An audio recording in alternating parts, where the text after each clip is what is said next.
The last time I stood in my parents' house, it still smelled like lemon polish and old furnace air. Mom used to wipe down the baseboards every Saturday, no matter how brittle her hands had become. She said dust made a house look unloved. She'd been gone 4 days. Her funeral was small, just close family, and one neighbor who brought over a lemon pound cake no one touched. I stayed at a local inn 2 miles from the house I grew up in. I hadn't asked to stay with my family. I hadn't been invited. That morning, I came by to help sort through Mom's things. My father, Frank Whitmore, was seated in his usual recliner, reading a flyer for window replacements he'd never buy. He nodded at me but didn't speak. My sister Janet Lee, now since marrying Doug, was already in Mom's bedroom, arms elbow-deep in drawers. She had a blue purse, Janet said without turning. You know the one. She always kept it under the dresser. It's gone. I didn't answer. I remembered that purse. Navy leather soft with age. Mom used to clutch it close like it held something irreplaceable, though she never said what was inside. Frank spoke next without looking up. You had the key to the back door last month, when you came to take her to the eye doctor. I gave it back before I left, I said quietly. Janet straightened face unreadable. She trusted you with it, that's fine. But we're just saying, if you came by after the funeral home took her and something happened to it, it's okay to say so now. I looked from her to Dad. He closed the pamphlet. I'm not accusing, he said, his voice flat. But she kept some of her jewelry in there. Sentimental things. She didn't wear much near the end, but she told your sister she put them away for safekeeping. Something in me pulled taut. I opened my mouth, then closed it. Janet folded her arms. I mean, it's just us. No police. We just want it back. There was silence. The kind that thickens in old houses where nothing moves unless someone forces it. I didn't take it, I said. Frank nodded slowly as if I'd confirmed what he feared. Or what he expected. Well, he said, clearing his throat. If it turns up, just bring it back. And maybe take a break from coming around, Janet added, her voice tighter. We all need space. I looked at them, both, two people who shared my blood but not my doubt. The blue purse wasn't the only thing that had disappeared from that house. I left without another word. The next morning I returned to the house. I didn't want to, but I had to. I'd promised Mom I would help sort the photo boxes, the ones she kept labeled by year even as her memory began fraying at the edges. Frank was already at the kitchen table when I walked in, sipping coffee from a chipped mug with the Cincinnati Reds logo. His robe was open over a flannel shirt, mismatched socks on his feet. Sit, he said without looking up. I did. Janet came in a few minutes later carrying a yellow notepad and a Ziploc bag of receipts. She didn't greet me. Just pulled out the chair across from mine and set her things down like she was preparing for a deposition. Frank cleared his throat. We talked last night. Your sister's been doing some checking. Janet nodded. Mom told me a few weeks before she passed that she was putting her valuables in the blue purse. She even mentioned some savings bonds. I blinked. Savings bonds. She didn't want them lying around, Janet went on. She said she felt safer keeping everything together. And the last person she saw alone was you. Frank folded his hands. We're not trying to make this ugly, but there's no sign of forced entry. No one else had the key. The house was locked. I said nothing. It wouldn't matter. Janet leaned forward, her voice soft but sharp. This isn't just about a purse. It's about trust. You weren't here when Mom's hip broke. You weren't here when she couldn't remember how to dial 911. I was. I sent money, I said. Money doesn't sit by someone's bedside at 3 a.m. when they don't know where they are. Frank raised a hand. Let's stay on topic. I am, Janet replied, eyes still on me. You weren't here. But now that Mom's gone here, you are showing up just in time to sort through her things. She let that sentence hang, like it was the conclusion I should have drawn for myself. My hands were still on the table, palms down. I could feel the wood grain pressing faintly into my skin. I don't want her arrested, Janet said, turning to Frank. But if she has the purse, we deserve to know. I looked at my father. His gaze met mine, but it didn't soften. We're not filing anything legal, but I agree. Bring it back if you took it. And it's probably best you leave afterward. It landed quiet. Not cruel, not loud. Just final. I pushed back my chair and stood. You think I stole from her? You're the only one who had access, Janet said. What else are we supposed to think I opened my mouth? Closed it, then nodded. All right. Janet blinked. So I don't have it, I said. She frowned. Then why I said I don't have it, I repeated. But I understand what you've decided. I turned toward the hallway toward the front door I used to race through after school. Janet's voice followed me. We don't want drama, Sally. We just want the truth. I paused at the coat rack. That's what I want too, I said. I'm sorry you don't recognize it. I didn't cry on the drive back to the motel. I kept the radio off and my eyes on the road like that could keep the rest of me from unraveling. The room was cold. The wall heater made more noise than heat. I set my purse down, kicked off my shoes, and sat on the edge of the bed. For a while, I just stared at the floral comforter. It looked like something my mother would have picked out 20 years ago. I opened my suitcase, unzipped the inner pocket, and pulled out a small padded envelope. Inside was a flash drive and a faded receipt from Best Buy. The date was 7 weeks ago. Underneath it was a folded note in my mother's handwriting, slanted careful, a little shaky near the end. In case I forget where I put things again. Thank you for helping me feel safe. Mom. She hadn't wanted to install a camera at first, said it felt like spying, but the day I found her looking for her wedding ring in the freezer, she changed her mind. I'm starting to misplace things she told me that afternoon. Or maybe someone else is moving them. I don't know anymore. But I want to know. I need to. So I bought a small indoor cam no bigger than a salt shaker. I set it on the top shelf of her bedroom hutch, angled toward the vanity and dresser. It blended in with her porcelain knickknacks. She smiled when I showed her the app, just in case she'd said. Now, in that motel room with the low humming heater, I plugged the flash drive into my laptop and opened the footage folder. Each file was time-stamped. I scrolled to the day after Mom passed, the day Janet said she came by just to sit in Mom's room one last time. I clicked. There she was, Janet. Dressed in a gray sweater, her hair pulled back, moving quickly like she had a list in her head. She opened drawers, pulled open the bottom dresser cabinet, paused. Then she lifted the blue purse. She didn't hesitate, just unzipped it, glanced inside, and tucked it into the large tote bag on her shoulder. A few seconds later, Frank appeared in the doorway. He stopped, looked at Janet, looked at the bag. He said nothing, didn't step forward, just watched for a second, then walked away.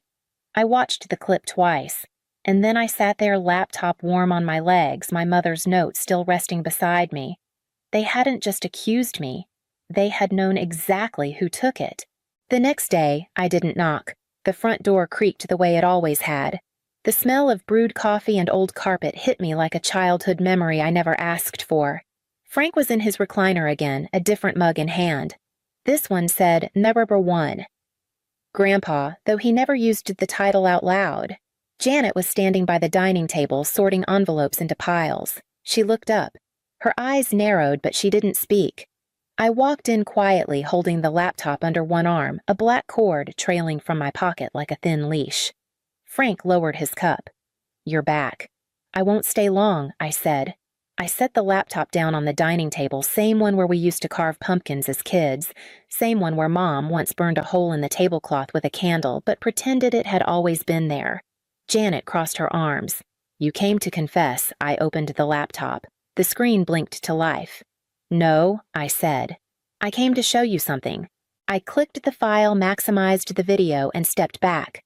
No introductions, no narration. Janet's voice cracked first. What is this? Frank leaned forward. The glow of the screen lit the deep lines under his eyes. He squinted, then stiffened. There it was. In crisp, silent grayscale. Janet entering the bedroom, opening drawers, finding the purse. Taking it. Then Frank appearing, pausing, watching, and walking away. The video ended. The screen went black. The room didn't. Janet's arms dropped to her sides. Her mouth opened, but no sound came. She looked at Frank, then at me. She said I could have it, Janet said at last. Her voice was unsteady, like she couldn't decide whether to cry or explain. back in the spring. When I took her to the doctor, she said, "She didn't want you to have it." Frank didn't move. His face was unreadable. Janet took a breath. "I didn't steal it. I assumed Mom told you." I stared at her. She didn't. Frank spoke then, low and slow. "You had no right to film us." I turned to him. "She asked me to." His brow furrowed. "She said she was starting to forget things. She wanted help remembering. She didn't want anyone, including herself, to misplace something and not know what happened. That camera was for her peace of mind." Janet shook her head. "You waited to show this. You let us walk right into it." "No," I said. "You ran into it. I just pressed play." She flinched like the words landed too close. Frank set his mug down carefully. "What do you want, Sally? You got your little reveal." "So what, now?" I looked at him, then at her. "Nothing," I said. "I'm not here to get even." Janet exhaled a bitter laugh. "Then why come at all?" "Because you accused me. Because you made me stand in the house where I grew up and call me a thief in front of the man who taught me to respect people's things. Because you wanted the truth until it wasn't convenient." I closed the laptop. The sound of the lid snapping shut was louder than I expected. Frank leaned back. "Well, I guess it's all out now." I slid the laptop back into its sleeve. "No, not all of it." Janet narrowed her eyes. "What else is there?" I met her stare. "I'm not the one who should be asking that." Then I turned, walked toward the door, and left them in the silence they'd built together. 2 days passed. I didn't hear from either of them. I stayed in the motel, packed but unmoved. The suitcase sat zipped at the foot of the bed. I hadn't booked my flight yet. Not because I was waiting, but because I was finally in no hurry to go where no one expected me. On the third morning, I walked to the post office and mailed a small padded envelope. No return address, just 2 names typed in stiff font on the label, Janet Lee Frank Whitmore inside. I placed 3 things. First, a copy of Mom's note, the one she wrote in crooked cursive asking for the camera. Second, a photo I'd printed at the drugstore across from the motel, an image pulled from the video, frozen on the moment Janet held the purse open and looked inside. And third, a small handwritten line in my own hand. This was never about the purse. I kept the original note to myself, because it wasn't just a request for help, it was trust given quietly, the kind that didn't need an audience. In the last weeks of her life, Mom didn't write many things down. But one morning before I left town, she'd handed me that folded scrap and said, "Keep this just in case someone ever doubts you were here for me." I had almost forgotten it was in my wallet. Later that evening, I checked my email. A single message waited from Janet. No subject line, just a sentence, short and sour. "You win. Enjoy what's left." There was no follow-up, no apology, no denial, and no response from Frank. Not even silence with weight, just absence flat and familiar. I didn't reply. Some things don't deserve an answer. 6 months later, I flew back to Ohio. Just for a day. The cemetery sat on a small hill above the main road where traffic sounded like wind passing through trees. I hadn't been back since the funeral. No one met me there. I didn't tell anyone I was coming. The grass had grown in around the new headstone. Margaret Maggie Whitmore, beloved mother. Quiet strength. 1941, 2023. I knelt beside her grave and placed a small bouquet of yellow freesia on the stone. Mom never liked roses, said they came with too much performance. From my coat pocket, I pulled out the flash drive. I'd wrapped it in soft cloth the way she used to wrap the Christmas ornaments that meant something. I set it gently at the base of the headstone. No box, no note. Just the thing itself, quiet, still containing everything they didn't want to see. "You were right to be afraid," I said aloud. My voice didn't carry. It didn't need to. A few rows away, the plot next to hers was already marked. Reserved Frank Whitmore. The space was there, etched in stone, waiting for someone who'd never looked back once. I stood for a while, not in grief, but in gravity. There was nothing to forgive, and no one left to ask for it. When I turned to leave, the sun was just starting to sink behind the row of pine trees at the edge of the cemetery. I didn't stop by the house. I didn't need to. Back home in Arizona, I opened the laptop one last time, not out of anger, not even out of sadness, just a kind of unfinished ache that needed closing like a drawer left open too long. The file folder was still there. I clicked through the recordings until I found a clip I hadn't watched before, dated 3 days before Mom died. The camera caught her at her vanity. Morning light from the window. She was brushing her hair slow rhythmic like the motion itself helped her remember who she was. She didn't know the camera was recording audio that day, but then she looked toward it. Not directly at it, but near enough. And softly, like she was speaking to someone invisible, she said, "Sally, I hope this camera makes you feel better too. I'm sorry your sister makes you feel small. You were always the one who saw me."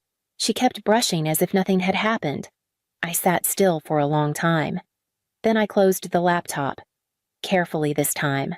I didn't press play to prove a point. I pressed it to survive. Sometimes it's not the accusation that hurts most. It's realizing how quickly the people who raised you can believe it. They don't ask what happened. They don't remember what you've done. They just look at you like a stranger who walked in too quietly. And even when the truth shows up undeniable, time-stamped silent as a video, still they don't apologize. They just look away. Not because they didn't know, but because deep down they did. Maybe that's what survival looks like for some of us. Not justice, not reunion. Just finally seeing it clearly and choosing not to stay in the room when the silence starts. I don't know if you've ever been called a thief in your own home. I don't know if you've ever held a letter that proved someone once trusted you more than they could say out loud. But if you have, if you've ever left quietly and knew that was the real ending, just leave a dot. That's all. Just a single period. I'll know what it means.